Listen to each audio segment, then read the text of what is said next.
सांस लेने में दिक्कत, स्वाद लेने में दिक्कत या किसी चीज को सूंघने में दिक्कत हो तो आपको अपने आसपास के अस्पताल जाना पड़ सकता है, क्योंकि ऐसे कुछ लक्षण कोरोना वायरस के लक्षण भी हो सकते हैं। अस्पताल में आपको इमरजेंसी में भी रखा जा सकता है। आपको पूरी सुरक्षित जगह में रखा जाएगा। यदि आप कोरोना मरीज पाए गए तो आपको आइसोलेशन में रखा जाएगा, जिससे कोरोना वायरस ज्यादा ना फैले। आज हम बात करेंगे क्या हो अगर आपको कोरोना वायरस हो जाए, आपको अस्पताल में कैसी ट्रीटमेंट दी जाएगी और आप कोरोना वायरस से कैसे लड़ सकते हैं। ये सब हम आपको इस वीडियो में बताएंगे, तो चलिए वीडियो शुरू करते हैं। अगर आपके अंदर ऐसे कुछ लक्षण पाए जाते हैं जिनसे लगता है कि ये कोरोना वायरस के लक्षण हैं, तो आपको सबसे पहले अपने डॉक्टर या अपने आसपास के अस्पताल के संपर्क नंबर पर फोन कर लेना चाहिए और उनको अपने लक्षण की जानकारी देनी चाहिए, जिससे वो बता सकें कि ये कोरोना वायरस है या नहीं और या अन्य कोई बीमारी तो नहीं। कभी कभी ऐसा हो सकता है अगर आपको कोरोना वायरस के लक्षण हैं और आप जिस अस्पताल में जाते हैं वहां पर ज्यादा बेड की सुविधा नहीं होती है, तो आपको दूसरे अस्पताल में भी रखा जा सकता है। इसीलिए आपको सबसे पहले फोन कर लेना चाहिए। यदि आपके अंदर कोरोना वायरस से जुड़े कुछ लक्षण पाए जाते हैं तो आपको सबसे पहले इमरजेंसी वार्ड में ले जाया जाएगा और वहां आपकी सैंपल दी जाएगी, जिसमें कई जांचें भी होंगी जो ये साबित करेंगे कि आप कोरोना वायरस से संक्रमित हैं या नहीं। इसके बाद आपके शरीर में ऑक्सीजन की जांच की जाएगी, क्योंकि कोरोना वायरस से संक्रमित मरीज को ऑक्सीजन की कमी होने लगती है। अगर ऐसा है तो आपको ऑक्सीजन मास्क भी पहनाया जाएगा, जिससे आपके शरीर के साथी अंग सही से काम कर सके। इसके बाद आपका एक्सरे किया जाएगा, जिसकी सहायता से आपके फेफड़ों की जांच की जाएगी और सीटी स्कैन की मदद से आपके शरीर की जांच की जाएगी। सभी जानकारी इकट्ठा कर ली जाती है, जिससे ये पता चल सके कि आप कोरोना वायरस से संक्रमित हैं। बहुत से मरीज को एक एंटीबायोटिक इंजेक्शन दी जाती है।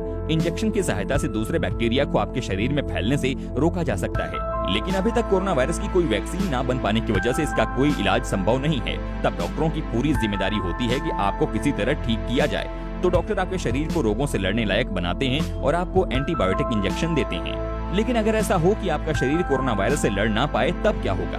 तब आपको उल्टी जैसी परेशानियों से होकर गुजरना पड़ सकता है। आपके सर में दर्द हो सकता है, आपको सांस लेने में काफी तकलीफ का सामना करना पड़ सकता है। इसके साथ साथ आपके शरीर में ऑक्सीजन की मात्रा में काफी कमी होने लगती है। तब डॉक्टर आपके इलाज में बदलाव करते हुए आपको हाई फ्लो नेजल ऑक्सीजन पर रखेंगे, जिसकी सहायता से आप 100% शुद्ध ऑक्सीजन ले पाएंगे। हाई फ्लो नेजल ऑक्सीजन की सहायता से आपको हर मिनट में 60 लीटर तक ऑक्सीजन दी जा सकती है। लेकिन इससे एक परेशानी ये बढ़ सकती है कि कोरोना वायरस हवा में भी फैल सकता है। लेकिन तब भी अगर आपकी सेहत में कोई सुधार नहीं होता है, तब जाकर आपको बचाने के लिए अपनी आखिरी ताकत आप में छोड़ देंगे। वो ताकत है मैकेनिकल वेंटिलेशन। आपको आईवी के जरिए दवाइयां दी जाएंगी। मैकेनिकल वेंटिलेशन जो आपके सांस लेने में सहायता प्रदान करती है। इसके प्रयोग से मरीज सोता रहता है और उसकी फेफड़े सांस लेती रहती हैं। लेकिन एक शोध में पाया गया कि वेंटिलेटर पर पहुंचे हुए मरीजों में से 30% मरीज ही जिंदा बच पाए हैं। कहना गलत नहीं होगा, अगर आप यहाँ से जाते हैं तो आप अपने जिंदगी का सबसे बड़ा पड़ाव पार कर चुके होते हैं। अब जब कोरोना वायरस के कई मामले आ चुके हैं, तब डॉक्टरों द्वारा सांस लेने में दिक्कत को लेकर नए नए दिशा निर्देश जारी किए जा रहे हैं और वो नए नए तरीके से ये पता लगाने की कोशिश कर रहे हैं कि कौन कौन सी दवाइयाँ इस कोरोना वायरस से लड़ने में कारगर साबित हो सकती हैं। कुछ डॉक्टरों का कहना है कि पेट के बल लेट जाने से ऑक्सीजन की मात्रा बढ़ जाती है, क्योंकि इसमें दबाव पड़ता है और ऑक्सीजन ज्यादा खींचने की कोशिश करता है। क्या है कि कुछ लोग इस बीमारी से जीत जाते हैं तो कुछ लोग इस बीमारी से अपनी जान खो बैठते हैं।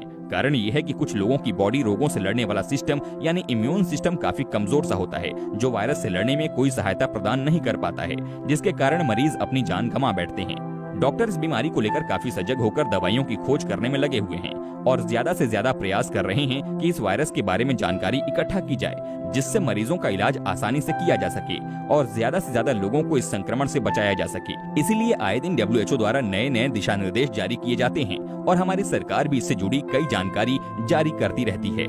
अगर आप इतने खुशकिस्मत हैं कि आप इन सब के बाद भी बचे रह सकते हैं, तो आपको वेंटिलेटर से छुट्टी मिल सकती है और आपको एक नॉर्मल कमरे में रखा जाएगा और इस कमरे में तब तक रखा जाएगा जब तक आपका फेफड़ा सही से सांस नहीं लेने लगता। इसके बाद आपको अस्पताल से छुट्टी मिलेगी और आप अपनी जिंदगी फिर खुलकर जी सकते हैं। जो हमारी सरकार इतना परेशान होकर आप लोगों से घरों में रहने के लिए विनती कर रही है और ज्यादा बाहर निकलने के लिए रोक लगा रही है, तो आप लोग खुद पर और अपनों पर ध्यान दें, ज्यादा से ज्यादा एहतियात बरतें, जिससे आपको कोरोना ना हो सके। तो दोस्तों, मिलते हैं नेक्स्ट वीडियो में किसी और नए तथ्य के साथ। तब तक के लिए नमस्कार।